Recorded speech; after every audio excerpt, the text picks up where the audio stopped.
चोपडा तालुक्यात 27 जानेवारीला वादळी वाऱ्यासह झालेल्या जोरदार पावसामुळे शेतकऱ्यांच्या उभ्या पिकांचे मोठ्या प्रमाणावर नुकसान झाले आहे।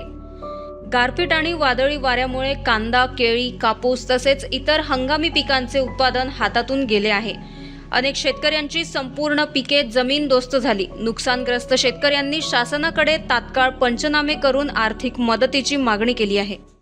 केळी पिकांचं, मक्या पिकाचं, पपई, गहू सगळे जे आता काढणीला आलेले पिकं होते सगळ्यांचं भरपूर मोठ्या प्रमाणात नुकसान झालेलं आहे। गारपीट, वादळ आणि पाऊस इतकं भयंकर स्वरूप होतं चोपडा तालुक्यामध्ये, तर अक्षरशः म्हणजे जीव कोंडणीला आलेला होता शेतकऱ्यांच्या।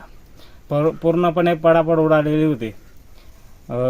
तुम्ही पाहू शकता अक्षरशः केळीच्या बागा डायरेक्ट जमीनदोस्त झालेल्या आहेत। नुकसान एवढ्या भयंकर स्वरूपाचं आहे तर त्याचं किती आपण हे केलं तरी त्याची भरपाई निघू शकत नाही। तर शासनाला एकच विनंती आहे की शेतकऱ्यांसाठी तुम्ही लवकरात लवकर मदत जाहीर करावी ही शेतकऱ्यांतर्फे सगळ्या शेतकऱ्यांच्या वतीने शासनाला नम्र विनंती आहे। काय नाव दादा आपलं? माझं नाव ललित प्रताप पाटील आहे दादा।